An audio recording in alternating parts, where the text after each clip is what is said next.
Students, आज हम लोग पढ़ेंगे एक्वेटिक प्लांट्स के बारे में। एक दिन मैंने बताया था तो वो ब्रीफ था, पर आज हम लोग टाइप्स ऑफ एक्वेटिक प्लांट्स क्या होते हैं वो उस पर चर्चा करेंगे।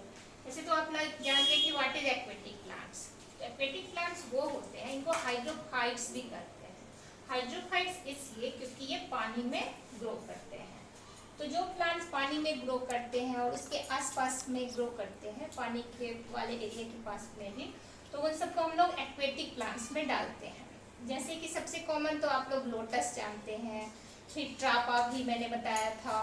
उसके बाद बहुत सारे और भी हैं, जैसे वाटर लेट्यूस है एक। उसके बाद आपका आ जाता है लिम्ना होता है, स्पाइरोडेला होता है, और बहुत सारे अलग अलग फैमिलीज हैं जो जिन फैमिलीज का प्लांट्स मतलब एक्वेटिक प्लांट्स में आते हैं। तो सबसे कॉमन तो आप जानते हैं वही लोटस, और जो कि हमारे इंडिया में और बहुत सारे कंट्री में इसका बहुत सिग्निफिकेंस है, क्योंकि ये बहुत ही खूबसूरत दिखता है और ये कीचड़ में होता है, जहाँ पानी भी हो और मड भी हो। तो कीचड़ वाले एरिया में ये ज़्यादा होता है, और बीच में कभी कभी बीच इन द पॉन्ड, मतलब पॉन्ड में भी और रिवर में भी, बहुत सारे पानी के बीच में भी ये रहता है। तो हम लोग पढ़ लेते हैं थोड़ा सा। तो इसके टाइप्स अलग अलग हैं, जैसे कि फ्री फ्लोटिंग, मतलब आराम से पानी पे तैर रहा है, वो प्लांट्स। फिर कुछ होते हैं सबमर्ज, जिनके रूट सिस्टम नीचे तक डेवलप होते हैं, वो पानी के नीचे अंदर तक ग्रो करते हैं, मतलब पानी ऊपर है और वो प्लांट्स नीचे भी आराम से करते हैं ग्रो।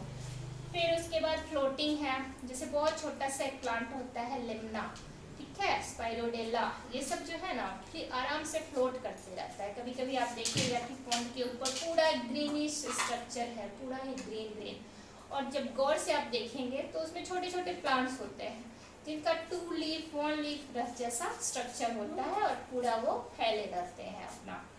और वाटर हाइसिएंथ जो है ये भी फ्री फ्लोटिंग में आता है, क्योंकि ये पूरा मैट लाइक स्ट्रक्चर बनाता है।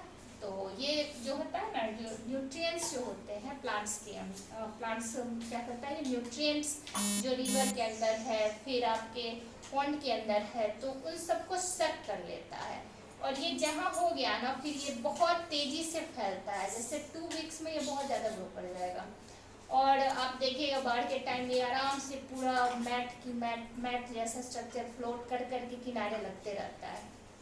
तो इसका तो कॉमन यूज है कि पिग्स के फीड और फॉडर में यूज करते हैं। तो इसका एक चीज है कि हाँ, इसको फॉडर के यूज में लाते हैं। और इसका बहुत ही खूबसूरत पर्पलिश टाइप का फ्लावर होता है, जो कि एक स्पाइक लाइक स्ट्रक्चर होते हैं उससे अटैच होता है और बहुत सुंदर दिखता है। तो कभी कभी ये ऑर्नामेंटल पर्पस के लिए कुछ लोग अपने गार्डन में पानी वगैरह टैंक में डाल के उसको ग्रो करते हैं, तो ऑर्नामेंटल पर्पस के लिए भी होता है। फिर एक आता है कि वाटर लेट्यूस करते हैं उसको, तो उसको वाटर कैबेज भी बोलते हैं। तो वो भी बहुत ही खूबसूरत दिखता है, और जब देखिएगा ना, मैंने देखा है इसको बहुत नज़दीक से, तो लगेगा कि हाँ, पानी में जो बंदा गोभी जैसे हमारे यहाँ आता है कैबेज, उस तरह का स्ट्रक्चर जैसा रहता है और बहुत ही खूबसूरत लगता है। फिर सबमर्ज में भी बहुत सारे प्लांट्स आते हैं, जैसे वाटर केल्प्स होते हैं, वो पानी के नीचे होता है और बहुत लंबा लंबा स्ट्रक्चर होता है, उसका रिबन शेप की तरह क्या होता है, उस रिबन शेप का डिज़ाइन में उसके लीव्स होते हैं और थोड़ा सा रेडिश ब्राउनिश कलर का होता है। तो ये इस तरह से हमने वाटर इसको क्लासीफाई किया है एक्वेटिक प्लांट्स को। तो आपने देख लिया कि कैसा होता है, और मैंने बताया है कि एक्वेटिक प्लांट्स के लिए सबसे इम्पोर्टेंट चीज़ है कि ये पानी के अंदर ही ग्रो करेगा या पानी के नियर बाई। कुछ कुछ सेमी एक्वेटिक होते हैं, जैसे कि आपने खाया होगा अरबी, हमारे यहाँ बोलते हैं, इंग्लिश में उसका दूसरा नाम है, बोटेनिकल नेम है उसका कोलोकेशिया एस्कुलेंटा। उसको एलिफेंट ईयर प्लांट भी बोलते हैं, क्योंकि उसके पत्ते बहुत ही लार्ज एलिफेंट ईयर के शेप के होते हैं, कुछ कुछ थोड़ा सा हार्ट शेप मिलता जुलता। और वो अरबी जो है उसका वो बोला जाता है कि जो डायबिटीज़ के पेशेंट है वो खाए, क्योंकि उसका भी है ना कि वो इंसुलिन लेवल को थोड़ा कंट्रोल करता है।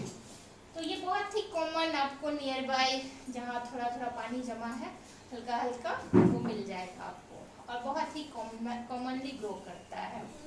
उसके बाद हमने देखा है कि सबसे, तो आप ट्रापा को जान ही रहे हैं, मैंने पिछले क्लास में बताया, ट्रापा जो है बहुत ही इम्पोर्टेंट प्लांट है।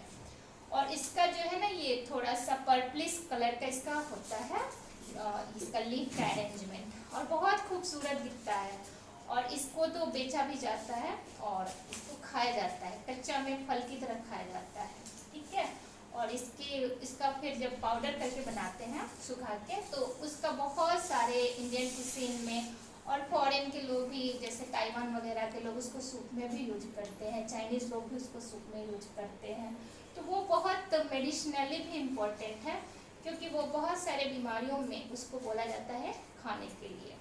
और सबसे कॉमन हमारे यहाँ एक प्लांट है जो कि नियर बाई कहीं भी हल्का फुल्का पानी जमा हो, या नाली वाली के किनारे या थोड़ी से खेत में पानी जमा है, वहाँ भी ग्रो कर जाता है। तो उसको बोलते हैं भृंगराज। भृंगराज का नाम आपने सुना है। वो क्या करता है, वो भी एक्वेटिक प्लांट्स में आता है, ठीक है। तो वो हमारे आइज की जो रोशनी है तो उसको बढ़ाता है। और हमारे इंडियन ट्रेडिशन में, जैसे कि हम लोग गांव में थे तो देखते थे कि इसको काजल के रूप में यूज किया जाता है। अब समझ में आता है कि पहले के लोग कितने नॉलेज रखते थे, क्योंकि उसका जो उसमें जो कुछ खास तत्व है, पिगमेंट्स हैं, वो क्या करते हैं, आँख की रोशनी को बढ़ाते हैं। तो हमारे पहले पुराने ज़माने के लोग भी थे, वो इन प्लांट्स से बहुत कनेक्टेड थे, ठीक है। तो ये इथनोबॉटनी के अंदर इसको डील किया जाता है कि हमारे लोकल लोग किस प्लांट को कैसे यूज कर रहे हैं, उनका क्या उस प्लांट के साथ इंटरेक्शन है, कुछ मेडिसिनल इम्पोर्टेंट है, मेडिसिनली इम्पोर्टेंट है, उसका भी कुछ इम्पोर्टेंस है तभी, और वो लोग जानते हैं इसको यूज करना, ठीक है। Thank you.